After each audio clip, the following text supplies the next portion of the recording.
Buenas tardes, nosotros somos el equipo número 1 y los integrantes de este equipo son Félix Peña Diana Danajara, García González Jesús Andrés, García Parra José Daniel, Gómez Luis Antonio, que será de apoyo en esta ocasión, Muñoz Gilbao Martín Eduardo, que será uno de los expositores en esta presentación, Osun Hernández Carlos Francisco y yo su servidora Vega Sabuceda Mariel Guadalupe, que será una de las expositoras también en esta presentación. Por parte del grupo 201 de la materia Bioquímica Metabólica impartida por el Dr. Francisco Delgado Vargas. En esta ocasión vamos a hablar sobre el tema 18.1, destinos metabólicos de los productos aminos. Ahora bien, vamos a definir qué es el nitrógeno, que como saben, es un elemento químico de la tabla periódica, pero específicamente vamos a hablar sobre el dinitrógeno, o comúnmente conocido como nitrógeno molecular, el cual, como sabe, la mayoría de este constituye hasta el 78% del aire atmosférico. Además, esta es una molécula que consiste en dos átomos de nitrógeno unidos por un enlace triple, en el cual los átomos comparten 3 pares de electrones. También debo de comentar que este tipo de molécula se obtiene por usos industriales de la destilación del aire líquido. Está presente también en los restos de animales como lo son el guano, que es una sustancia formada por excrementos de ciertas aves marinas que se encuentran en su mayoría en las costas del Océano Pacífico y se utiliza como abono. Además, también se suele encontrar comúnmente en forma de urea y ácido úrico. Sin embargo, pocos microorganismos tienen la capacidad de convertir lo que es el nitrógeno molecular en formas biológicamente útiles, como es el NH3, que es el amoníaco, el cual es un gas incoloro con un olor característico. Es un elemento químico fundamental y un componente clave en la fabricación de muchos productos de uso diario, como el uso doméstico, ya que es un ingrediente principal en muchos productos de limpieza para la casa. Además, este también se produce de manera natural en el ambiente, en el aire, en el suelo, además de algunas aguas, plantas y animales, e incluso en los seres humanos. En el cuerpo humano se produce amoníaco cuando se descomponen los alimentos que contienen proteínas y los transforma en aminoácidos de amoníaco, y luego se convierte el amoníaco en urea. En esta diapositiva vamos a hablar sobre la visión general del catabolismo del amoníaco y de los productos amino en los vertebrados. Ahora bien, en esta diapositiva vamos a empezar con definir qué es el catabolismo, fase del proceso del metabolismo en el cual se destruye la sustancia de los seres vivos. O mejor dicho, es la parte del proceso metabólico que consiste en la degradación de nutrientes orgánicos transformándolos en productos finales simples, con el fin de extraer de ellos energía química útil para la célula. La energía liberada en el catabolismo es almacenada en los enlaces ricos en energía del ATP y posteriormente podrá ser esta reutilizada. Los aminoácidos son compuestos orgánicos que se combinan para formar proteínas, es decir, el cuerpo humano utiliza los aminoácidos para producir proteínas con el fin de ayudar al cuerpo a descomponer alimentos, crecer, reparar tejidos corporales y llevar a cabo muchas otras funciones corporales. He de aclarar que los aminoácidos se dividen en dos, no esenciales y esenciales. Los aminoácidos no esenciales son aquellos que el cuerpo puede sintetizar y no se ocupa una ingesta de dichos aminoácidos. Algunos ejemplos de aminoácidos no esenciales serían la alanina, glicina y el glutamato. Por otro lado, como mencionamos, tenemos los aminoácidos esenciales, que son aquellos que el cuerpo no puede producir, y en consecuencia se ocupa una ingesta de dichos aminoácidos, que deben de provenir de alimentos ricos, como lo son la leucina y la valina. Y un ejemplo de ellos son las carnes y pescados tales como cerdo, pollo, salmón, entre otros. Además, estos también se pueden ingerir en alimentos de origen vegetal como son el garbanzo, la soya, además de algunas leguminosas como lo serían el amaranto y la quinoa. Además, la síntesis de estos tiene lugar principalmente en el hígado, lugar donde también se lleva a cabo la mayoría parte de la biosíntesis de los aminoácidos no esenciales y una gran parte de la degradación de todos los aminoácidos, y este se expulsa en forma de urea. Además, uno de los 4 aminoácidos principales que tienen un papel central en el metabolismo del nitrógeno son el glutamato, la glutamina, la alanina y el aspartato. Estos son convertidos de manera fácil en intermediarios del ciclo del ácido cítrico, que se comentará un poquito más adelante, donde el glutamato y la glutamina es transformado a alfa-acetoglutarato y la alanina en piruvato y el aspartato en oxalacetato. Continuando con lo que dijo mi compañera, parte del amoníaco generado durante este proceso se recicla y se utiliza en diversas rutas biosintéticas, mientras que de exceso se excreta directamente o se convierte en urea o ácido úrico para su excreción según el organismo que sea. En el citosol de los hepatocitos, los grupos amino de la mayoría de los aminoácidos se transfieren al alfa-acetoglutarato, formando glutamato. Después de esto, se transporta el glutamato a la mitocondria, donde cede el grupo amino para formar amonio. En el músculo esquelético, los grupos aminos en exceso se transfieren generalmente a piruvato formando alanina. El glutamato y la glutamina desempeñan papeles especialmente críticos, actuando como una especie de punto general de recogida de grupos amino. El exceso de amoníaco generado en la mayor parte de los tejidos restantes se convierte en el nitrógeno amídico de la glutamina, que pasa por el hígado y seguidamente a las mitocondrias del mismo.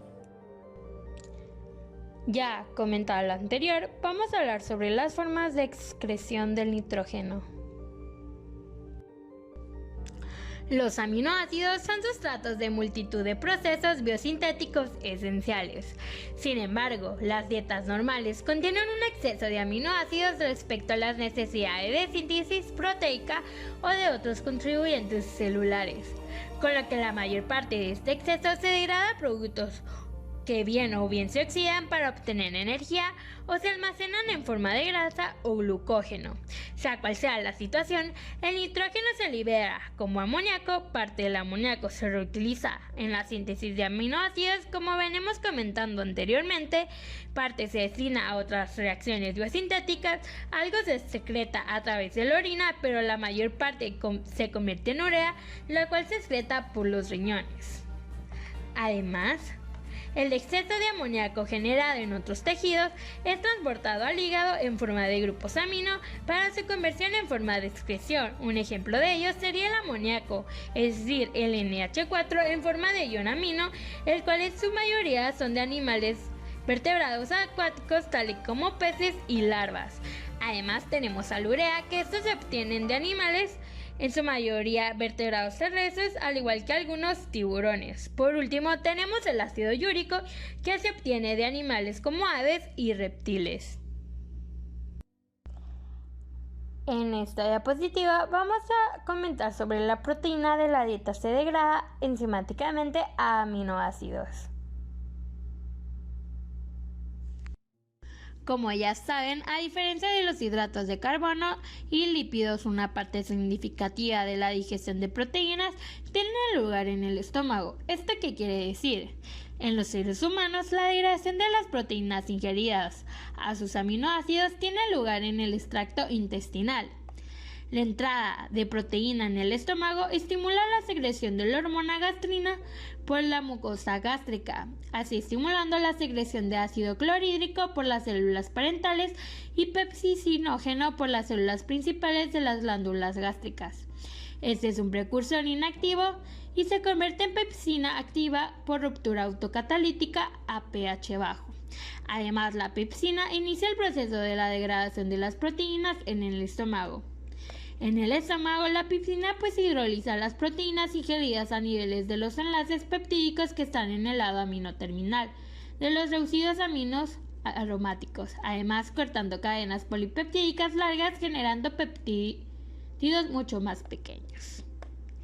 He de comentar que a medida el contenido ácido del estómago pasa al intestino, el pH bajo desencadena la secreción de la hormona secretina a la sangre, estimulando así el páncreas para secretar bicarbonato al intestino delgado para neutralizar el ácido gástrico y aumentando el pH alrededor de 7. La entrada de aminoácidos en la parte superior del intestino, es decir, duodeno, produce la liberación a la sangre de la hormona colecitoquinina, que estimula la secreción de varias enzimas pancreáticas, el tripsinógeno, quimotripsinógeno y las procarbopeptidasas alfa y beta se sintetizan y secretan por las células exocrininas del páncreas. El tripsinógeno se convierte en forma activa la tripsina por los centropeptidasa, una enzima proteolítica secretada por las células intestinales. Además, he de comentar que el jugo gástrico ácido es un antiséptico que mata la mayor parte de bacterias y células foráneas, que actúa como un agente desnaturalizante que despliega las proteínas globulares haciendo una hidrólisis enzimática. Escuchando lo anterior, ¿por qué está complicado el mecanismo para obtener enzimas digestivas activas en el extracto gastrointestinal? La síntesis de las enzimas en forma de precursores inactivos protege a las células exocrinas de un ataque proteolítico destructor. ¿Esto qué quiere decir?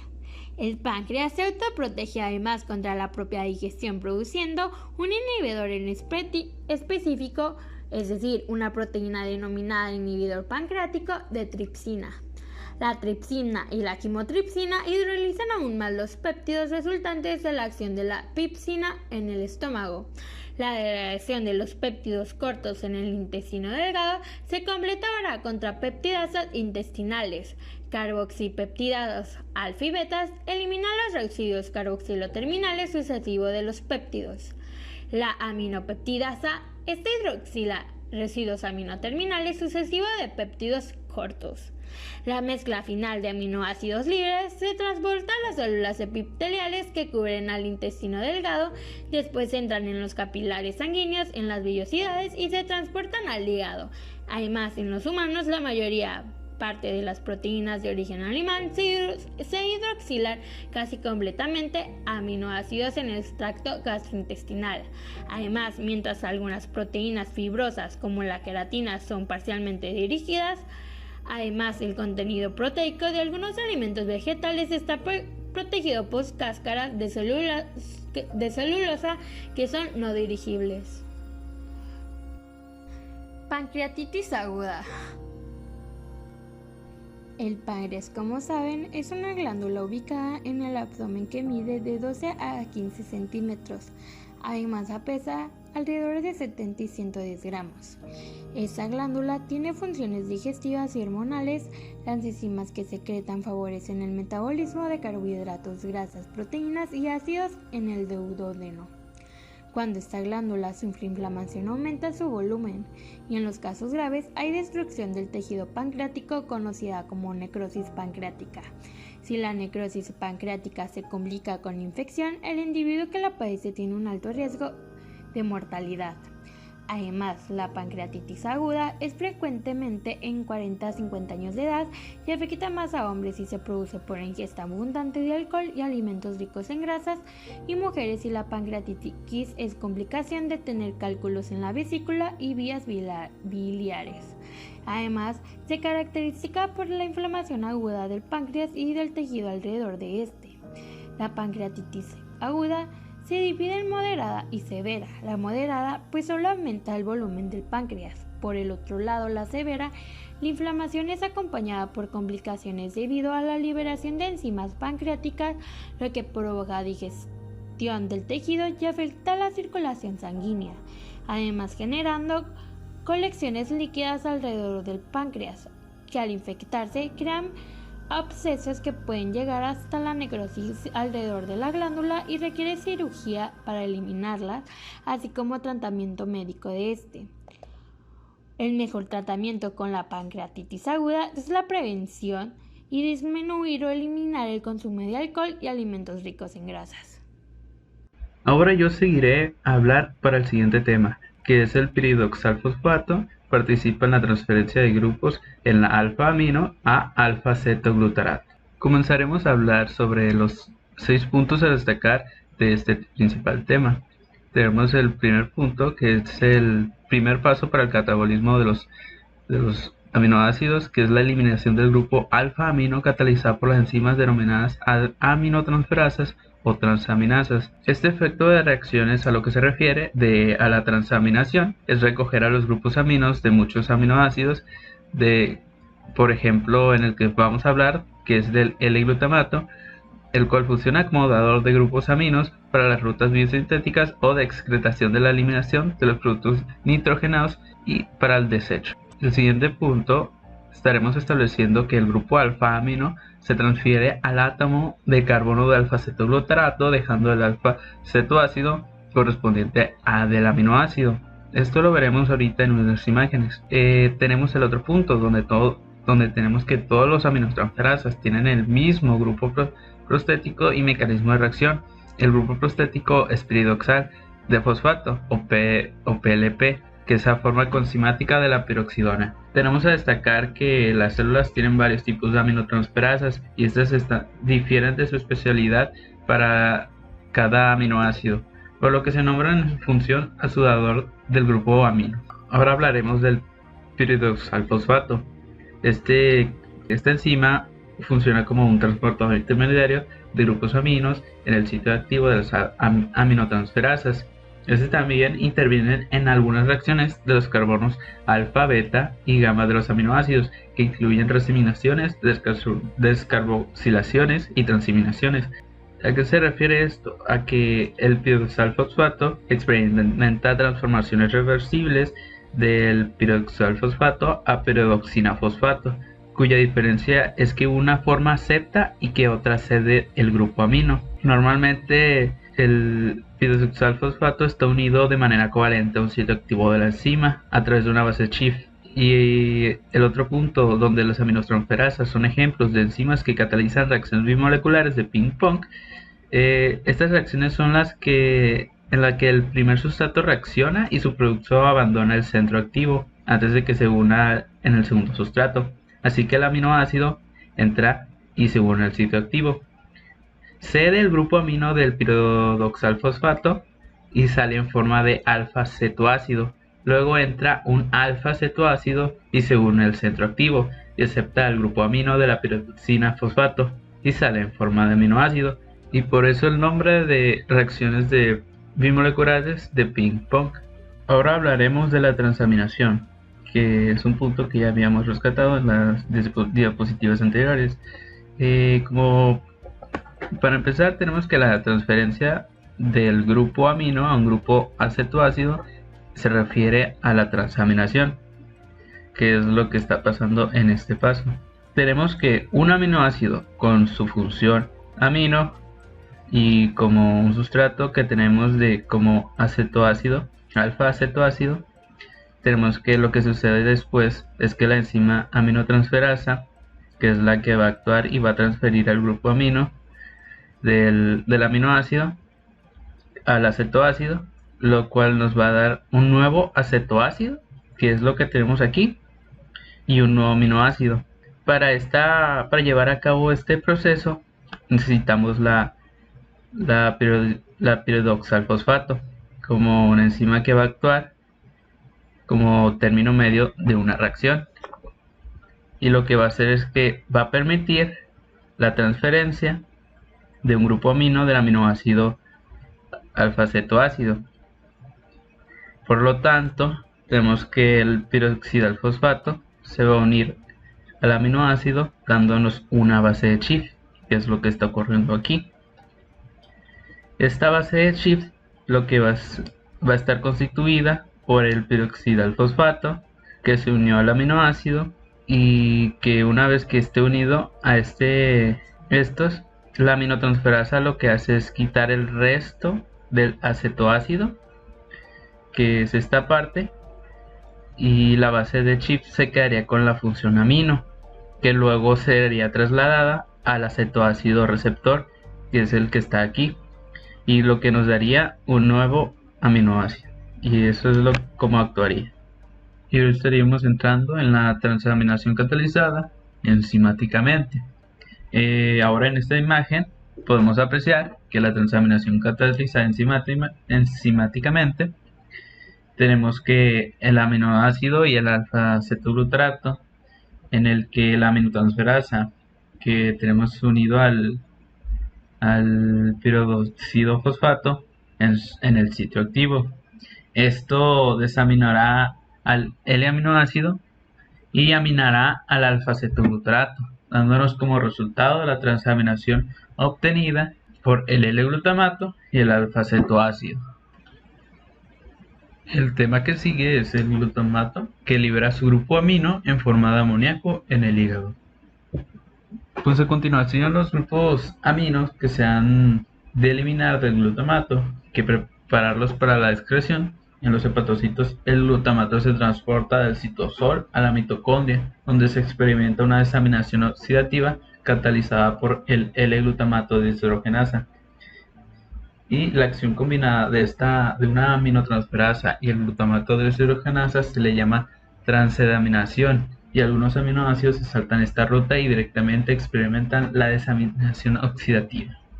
Estos aspectos los vamos a ver ahorita en un momento, pero lo que queremos llevar a cabo es que el L-glutamato deshidrogenasa se encuentra en la matriz mitocondrial y es el único enzima que puede utilizar el NAD oxidado y el NADP oxidado como aceptor de los equivalentes de una reducción.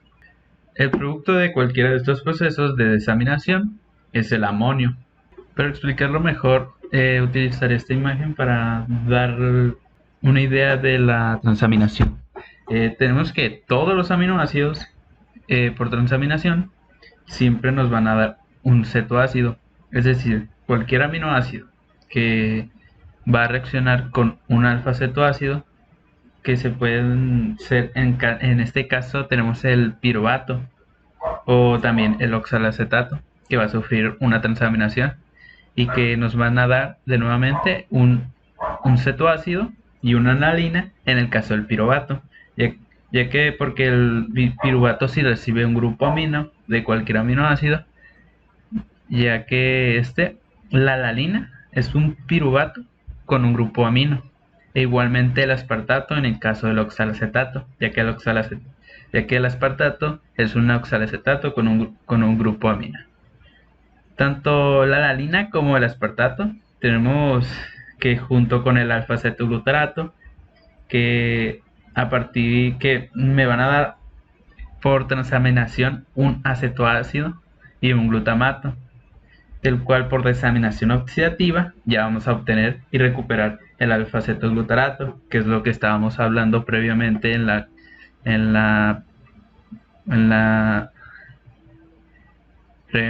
otra diapositiva. Y también tendríamos el amoníaco libre, que ya utilizaremos para la síntesis de urea.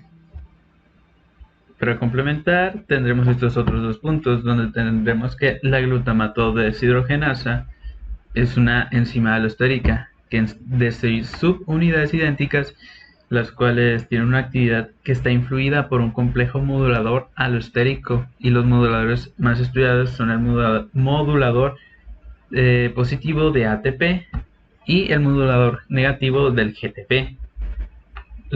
Y el otro punto a rescatar sería las mutaciones que alteran el sitio de alostérico de unión del GTP que causan una activación permanente de la enzima que provoca el síndrome hiperamonemia, que caracteriza por niveles altos de amoníaco en la sangre acompañados de la hipoglucemia.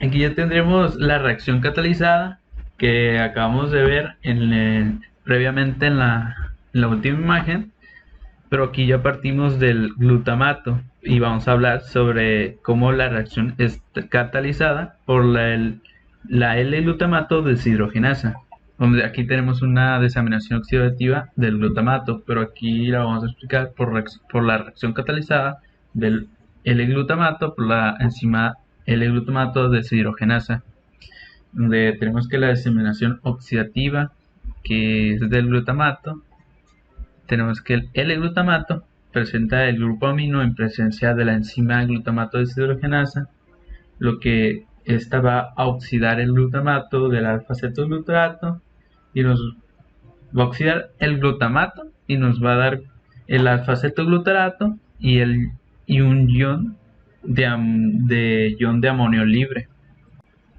La glutamina transporta amoníaco en el torrente circulatorio. El transporte del amoníaco se lleva a cabo por la glutamina. La glutamina se constituye del glutamato, que es sustituido por la acción de la glutamina sintetasa, que es la enzima que utilizaremos para dar la función del transporte de la glutamina. La glutamina en exceso se transporta de la sangre al intestino, hígados y riñones para su tratamiento. Esto lo veremos más adelante. El glutamato es importante para el metabolismo intracelular de los grupos aminos, donde tenemos que es sustituido por la glutamina para la función del transporte. La glutaminasa convierte la glutamina en glutamato y ion amonio. El amoníaco y el hígado se eliminan mediante la síntesis de la urea. Este ion amonio es transportado del intestino al riñón por la sangre al hígado, ya que en el hígado y en el amoníaco presente se elimina mediante la síntesis de la urea, pero parte del glutamato producido en la reacción de la glutaminasa puede ser aún modificado en el hígado por la glutamato deshidrogenasa, liberando más amoníaco y produciendo esqueletos carbonatos para ser utilizados como combustible metabólico. Tenemos que el glutamato, que como es un metabolismo intracelular que tiene los grupos aminos, tenemos que es sustituido por la función del transporte. Tenemos que el amoníaco libre se combina con glutamato, dándonos así glutamina por acción de la glutamato sintetasa, que es lo que está pasando en este momento. Esta reacción no ocupa y requiere ATP y tienen lugar en dos pasos. El primer paso es que el glutamato y el ATP reaccionan formando el adenosinfosfato y el intermediario glutamilfosfato, que reaccionan con el amoníaco produciendo la glutamina y el fosfato inorgánico, que es lo que está pasando ya en este paso. La glutamina se transporta en una forma, ya tendríamos que este tipo de transporte es un transporte no tóxico, ya que normalmente se presenta en concentraciones en varios aminoácidos, ya que el amoníaco es muy tóxico para los tejidos animales, por lo que los niveles de sangre están regulados en muchos tejidos, incluidos en el cerebro. Por eso se genera el amoníaco libre a través de algunos procesos, tales como la degradación de los nucleóticos. La mayoría de los animales, gran parte del amoníaco se libera y se convierte en un compuesto no tóxico antes de ser exportado al hígado y a los riñones, que es el proceso en el transporte del amoníaco en la síntesis de la glutamina. La alanina transporta amoníaco desde los músculos esqueléticos al hígado. Bueno, aquí en el ciclo de la glucosalanina, el piruvato puede convertirse en alanina por la alanina transferasa. Esta alanina pues pasa a la sangre y se transporta del hígado. Esto por la transferencia del grupo alfa-amino del glutamato al piruvato por encima mencionada alanina transferasa. En la imagen podemos ver cómo la alanina actúa como transportador de amoníaco y del esqueleto carbonatado del piruvato, desde el músculo esquelético al hígado. El amoníaco se excreta y el piruvato se utiliza para producir glucosa y que vuelven al músculo. En el citosol de los hepatocitos, la alanina aminotransferasa transfiere el grupo amino de la alanina al alfa-cetoglutarato, formando piruvato y glutamato. El glutamato deshidrogenasa libera ion amonio del glutamato. El glutamato deshidrogenasa hepática tiene la capacidad poco común de utilizar tanto el NAD como el NADPD como factor. En la imagen podemos ver el glutamato deshidrogenasa hepática de los mamíferos. Tiene como capacidad poco común de utilizar tanto NADH y como NADHP como cofactor. Las glutamatos deshidrogenasas de las plantas y microorganismos son generalmente específicas para el uno y para el otro. La enzima de los mamíferos está regulado alostéricamente por GTP y ADP. Lactato y piruvato se incorporan a la glucosa para hacer que devuelva el músculo y el amoníaco se convierte en urea para su excreción. Como mencioné. Y por último veremos que el amoníaco es tóxico para los animales.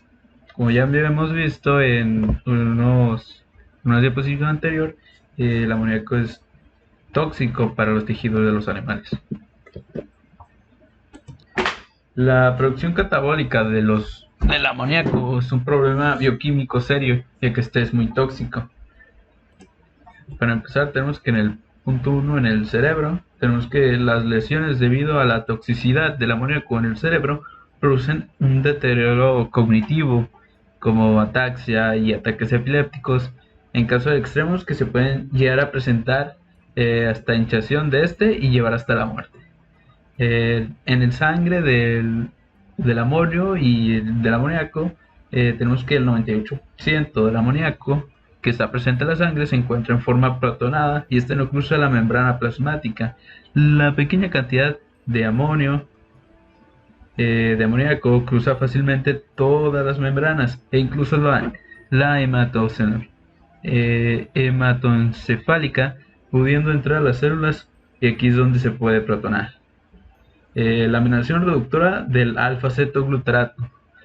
Para poder liberar el exceso de amoníaco en el citosol, se necesita de una amenación reductora del alfa-cetoglutarato al glutamato por la enzima de la glutamato desogenasa para la conversión del glutamato en glutamina para la glutamina sintetasa. La glutamina sintetasa es expresada por los astrocitos. La glutamina sintetasa es expresada por los astrocitos, un grupo de células con forma de estrella del sistema nervioso que están encargadas de proporcionar nutrientes y el sostén y el aislamiento de las neuronas. Y por último, tenemos que los neurotransmisores, el glutamato y el aminobútrico derivado de este, son neurotransmisores importantes.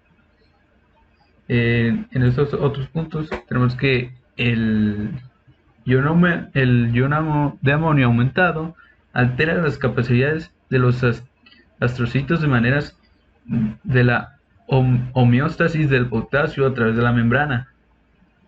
Aquí en el ion amonio, donde compite con el ion del potasio, tenemos que para su transporte al interior de la célula mediante el sodio y el potasio de la apetasa, lo cual de la ATP sintasa, lo cual conduce a un ion de potasio extracelular se eleve. En el punto 3 tenemos que el exceso de potasio extracelular entre las neuronas mediante el contrarrespirador paralelo de NKCl, el cual lleva consigo a las moléculas de iones de sodio y a las moléculas de cloro.